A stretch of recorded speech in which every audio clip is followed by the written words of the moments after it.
The end of Dark Souls 3, the Souls of Cinder, probably one of the harder base game bosses. So how the hell did I end up defeating him without leveling up a single time and not moving from the kiln with the first flame? No, I didn't even purchase anything. So I'll tell you how I did it. I used everything in my inventory to present more of a challenge to myself too, while still being satisfied as a first time newcomer through getting through the fight. 4 years later, I was back to my Dark Souls 3 playthrough to be met with this nightmare. They want me to do something that can make sense. They hate when I keep dreaming I'll be famous, but I don't give The end of Dark Souls 3, the Souls of Cinder, probably one of the harder base game bosses. So how the hell did I end up defeating him without leveling up a single time and not moving from the kiln with the first flame? No, I didn't even purchase anything. So I'll tell you how I did it. I used everything in my inventory to present more of a challenge to myself too, while still being satisfied as a first time newcomer through getting through the fight. 4 years later, I was back to my Dark Souls 3 playthrough to be met with this nightmare. I had to get good again, but also be smart enough to adapt without making the fight too tanky either, but enough to endure through the first two phases, as I could not flawlessly dodge him, unless I had wanted to be stuck on him for longer and learn him to perfection. And I don't need to be perfect at everything. So what I did was I used the +7 dark sword, as he's very weak to dark, and when he hits his spellcaster phase, you really need to abuse this, because this is the phase that you can punish him the most. So you roll through his attacks, you stay close range, you have to play you have to play in a way that isn't greedy but also aggressive enough, otherwise he starts healing his health bar too, as if it isn't big enough. So as you can see, I was slashing back and forth, rolling through his spellcaster sword, and then he's going to switch to the spear form, which I also learned to punish. So this is a really hard section, because unless you know exactly how to dodge through him, and I know that a lot of people were struggling with this as well, because I done research. This was the attack that I had problems with. So although I didn't watch any guides, what I did is I identify what attacks I had problems with and then learn how to dodge them, which is a perfectly valid part of strategies. And so what I did was you have to dodge double through his whirling dervish attack and dodge directly front right, as you can see. So dodge forward and then slightly right, keeping the lock on him and basically punishing him with 2 slashes back and forth. As for the other crazy slashes in between, I find them a bit hard to dodge because I had to then get used to another pattern. But as you can see, I was mainly dodging through them. I was circling him, getting on the openings, healing up whenever he attacked me. He hits like a damn truck. He is the end game base boss too. If it's your first time going up against him and you do struggle, do not feel ashamed. He's really hard. Okay, so this is the phase where you need to back away. When he goes to curve sword and fireball flame, get the hell away from him if you can't consistently dodge this attack. If you have a lot of skill, then I'm sure you can. The way I had to deal with this though is I had to just back away. There was no way I was going to attack him in this, because it felt like a damage trade-off as well, seeing as I had a much limited Easter's Flask. Knowing that the cap is about 15 with a lot of endgame players as well, I used it on 9 and +5. I had not leveled up. I used Prisoner's Ring to boost my stats. So yes, whilst I had used a ring to boost my stats to get through the first the phases of the game, I actually practiced this fight without using Prisoner's Ring. But it was a question of, do I want to be stuck on it for longer, or do I want to get the video out to show how to get through it as a first-time player as well? And I decided that I just want to get on with it. So I practiced. It was very hard, the second phase, to narrow down, but on this attempt I done really well overall. I managed to get through the second phases too, because this is not even the end of the first phase. He also does this crazy poison breathing attack. Get away from there. When he's in curved sword form, I found this form to be the most dangerous alongside the spear one, which had some insane tracking. But I really enjoyed this fight. I think it was a beautiful endgame fight. I think the music was fantastic, and it didn't feel like a BS fight to me. Like, every time I died, I knew that it was just me being sloppy or not focused, because even after I had learned his attacks, it took me a while to get through the second phase. Then I started hitting parts where I could get through the second phase, but kept dying to the second phase. With me, it's always a marathon, not a race, but I end up getting there eventually and skilling up. Once I get good, I forget again. That's how it is. Okay, so as you can see, he goes back into mage form. I roll through. and then I attack him a few more times. It felt like a really, really fair fight, actually. I was dealing some good damage, controlling the pacing of the fight. When he does that crazy magic attack, that's when you want to spam him up as much as possible. 1, 2, don't get too greedy, but he staggers. Right, now you got to roll the hell away, otherwise you get caught in his fire AoE. It's time for the second phase.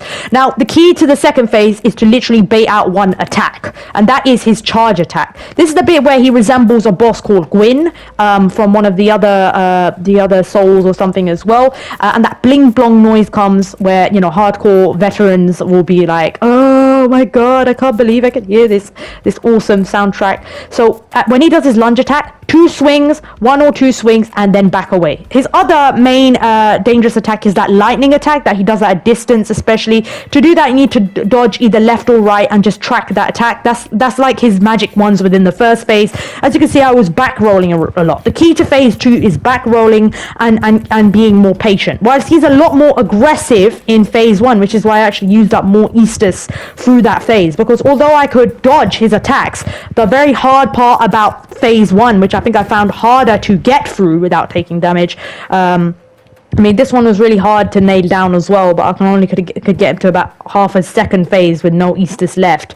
I eventually got good. As you can see, look, he chucks the lightning at me. I roll left and right, and it all came together. You roll through that leaping attack. That's the one you want to bait. Okay, then he does this other lightning attack. This is the slower one where if he shoves it up into the sky and then the lightning comes. So there's a drop off there. You have to dodge to the right or the left, depending on where you're hitting, and then you want to dodge again when the lightning comes and move. Keep moving, so you have to strafe back and forth as well.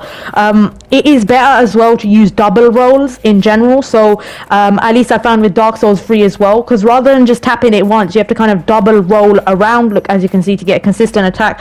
That is what I had to do when I realized that I wasn't double rolling and there was a bit of muscle memory collision. It does that lunge again. So with the Dark Sword +7 and the Prisoner's Chain, if you're interested in what this ring is, it basically gives you a soft stat boost as well. I'm not too into my build, so a ring like this where I literally don't have to farm, I need to come up with a strategy that still requires me to at least understand his basic dodge rolls and timings and still die a lot. I would have died a lot more had I not used this ring in the end. But we did get through eventually, because he's going to do that slow crazy thing again. I'm gonna roll to the back. It felt like I was getting aggressive, but the key is I get punished the more I get hit. So the Prisoner's Chain has a catch, which is you take more damage even though you get a boost, and he hits like a truck. I don't know how Faraz Khan did it with his no hit souls challenge. I definitely would not be able to have got through that, not be able to do a no hit one. However, I was trying initially to try and learn his attacks like that as well, which is why I died even more. But yeah. Anyway, look, you can see 0 souls. We roll through it. We attack him again. Get behind him. Dodge that grab attack. This is what I'm saying. I didn't get that. I slowed my pace down. To get through this fight, you really need to work out, you need to manage your aggression levels, so you don't get too greedy, which is one of the rules of the Souls game, but you also need to work out when you can punish him. So look, he got us with that lunge attack. I think I messed up the dodge there, but it's okay. I still just backed away when I was out of danger. I used my last Eastus, but I could definitely get through him. As you can see, he pounds down. I'm just backing off. So what I had to do is essentially play smart. Then he does that massive attack with those swords there. The reach of his weapon I found was crazy. I don't know. There was something about the reach of his weapon. The only other boss I had problems with the reach of his weapon was probably Dancer. Oh my god. Okay, we're gonna roll through. We're gonna move back. He's gonna summon his lightning again and repeat it. We were almost there. But yeah, that's pretty much the strategy I used. I would say that, it's about learning his patterns and tells if it's your first time doing it and you do struggle. However, in the end, it's also down to a little bit of RNG as well. For instance, if he spams more of a certain phase in the first phase as well, you get more time to punish him too. If he goes into curved sword form or one of his harder forms, it is harder too. In the second phase, you want to basically bait out that attack, and then again, it's down to RNG, as in will he do that attack if you bait him? So I'm waiting back. I'm taking my time. It is all about patience too. And remember, if it is your first time playing Dark Souls 3 as well, I've come to the end of my Dark Souls 3 journey for now. I'll now be starting my Elden Ring one. So there we go. We've got Dark Souls 3, Bloodborne, and Elden Ring. No, sorry, Dark Souls 3, Bloodborne, and Demon Souls tackled. So stay tuned for that playlist as well. And now we're going to have to deal with Elden Ring 2, which is a new lovely challenge. But if you are struggling to this boss, just remember, it doesn't matter how many times you die. Dying is learning within these games, and it's about mastering, you know, those boss fights. However long it takes you, whether you're better at your strategy, you're better at your execution. You know, even highly skilled players have struggled to certain aspects of this boss as well. And I certainly was not. I am average at best, and I was terrible at this boss after 4 years. And I hope that, and I actually hoped that to some extent that he would punish me as well, because, well, in Elden Ring I know for a fact that the bosses only get harder within From Software's installments.